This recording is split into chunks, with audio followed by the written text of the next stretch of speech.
today on 15 on 15.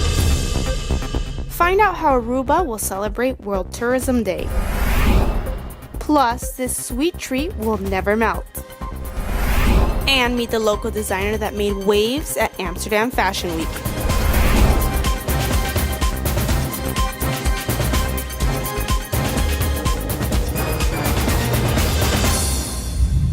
Welcome to another edition of 15 on 15 on Channel 15 ATV.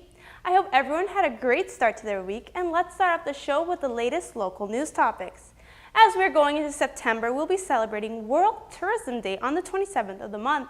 Since we are an island that very much depends on the tourism, you can imagine it'll be a big event. On World Tourism Day this year, the Aruba Tourism Authority is planning to honor the workforce in the tourism sector in a very special way. The marketing expert Mark Benson from ATA tells us more about the celebration. We have a very busy month. September happens to be the month where the world celebrates Tourism Day. So that's the World Tourism Day on the 27th.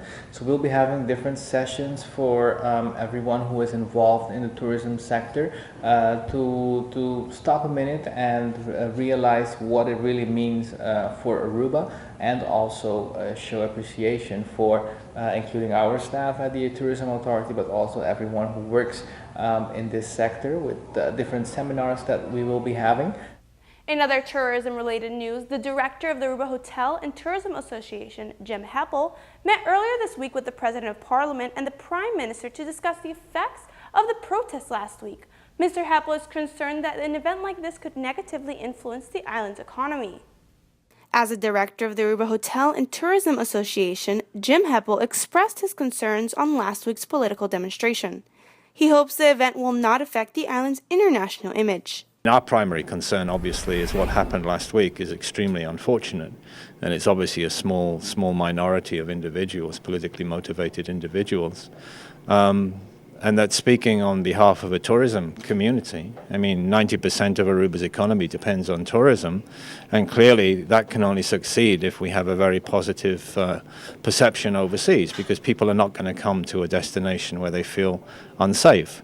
So anything that threatens that perception is threatening the livelihood of Arubans. And that was one of the things that we communicated to the Prime Minister and to the President. And a lot of it has to do with enforcement, a lot of it has to do with basically accepting accountability and responsibility, that we're all in this together, we have to make it work. Mr. Heppel states that he has not yet heard comments from the United States, but some concerns have been raised in Europe.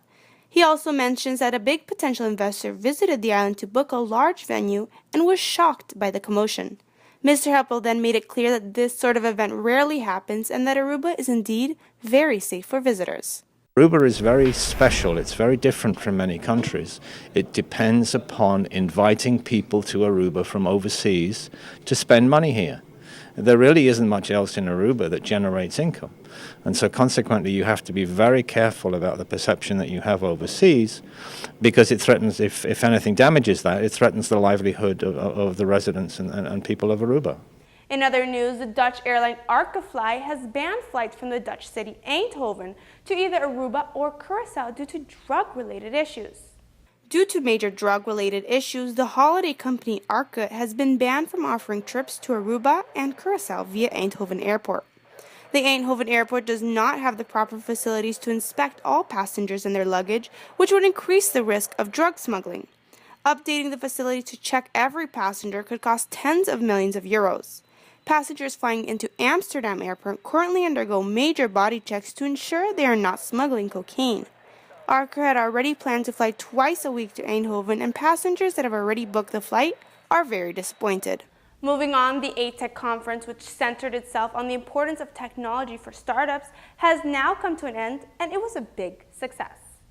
The ATEC conference, which took place on the 28th and 29th of September, had a great outcome. The conference offered tech startups and entrepreneurs the chance to interact with key global players in the technology and startup scene. Although Aruba is known to be a touristic destination, it has been investing heavily in sustainable energy and becoming a technological hub in the Caribbean. International speakers as well as local speakers shared their expertise on startups with the crowd. But besides the topics centralized around startups, there is also focus on social media strategies, digital marketing, and branding. which makes this conference ideal for anyone who would like to start a new business. Turning the page, the public is welcome to now see the new exposition Lens de mi Wowo, honoring the local press of the island. This year, the highlight of the expo are the two dedicated journalists who both started as photographers for the Daily News. Robbie Burleson and Harry Cruz were both honored at this year's Lens de mi Wowo exposition for working with the press for almost 40 years. The exposition is a series of old photographs which bring you back to see what it was like to work for a newspaper in the old days. Both Mr. Burleson and Mr. Cruz remember the tough work it was to hand-wash photos in the darkroom and how much time they wasted compared to now. They also state that working in the press used to be a much friendlier environment, and now it feels tense and each journalist competes for the story. Robbie suggests to young aspiring journalists to take the job very seriously and work your way up from the bottom to eventually learn the trade. Stay with us because we will be right back with more 15 on 15, but first, here's a word from one of our sponsors. When we come back from the break, find out about this breakthrough in the ice cream industry.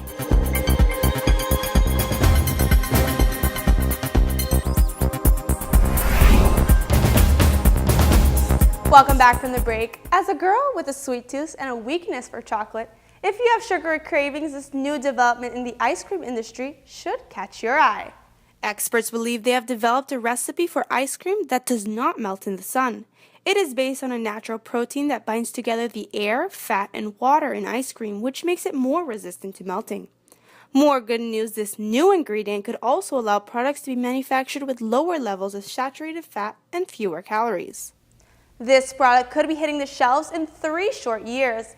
But I must say, I am very excited about this because it could mean not having to worry about your kids' sticky, messy hands and eliminates the need to rush home from the grocery store. On another note, check out this jacket that can hold pretty much everything you have in your bag. This jacket is not your typical piece of outerwear. It has 15 features that will simplify your life. It has everything from a built-in neck pillow and eye mask to pockets for your iPad, passport, and portable charger. Even the zipper turns into a pen. The invention has already raised up to $7.25 million, which is more money than any clothing item to date. Now let's be honest, hangovers are the worst. You have probably heard many times that if you chug a tall glass of water, it can diminish the painful effects of the morning after drinking. Well, this might not be so true after all.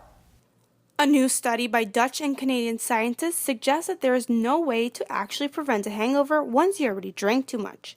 This study says that all the old standby rituals like drinking water or eating greasy foods before bed doesn't reduce the chances of a hangover at all. Simply put, the less you drink, the less hungover you will get. And also, people who claim they do not get hangovers are just not drinking enough to get one. We'll be right back with more 15 on 15 after a word from one of our sponsors. After the break, the local designer Gigiola Gomez tells us more about Amsterdam Fashion Week.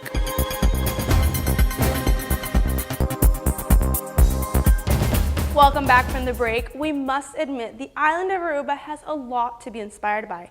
The white beaches, the clear waters, and sunny skies. The fashion designer Gigiola Gomez was invited this past summer to participate in the Amsterdam Fashion Week, and she brought a piece of her island with her to the international runway. Gigiola Gomez started in fashion at a very young age. She started designing her own outfits and fell in love with the career. Actually, I started with my own designing clothes, and from there I've been more motivated to create beautiful dresses for the women. I love to see our women dressing those flowy romantic dresses. That's my very passion.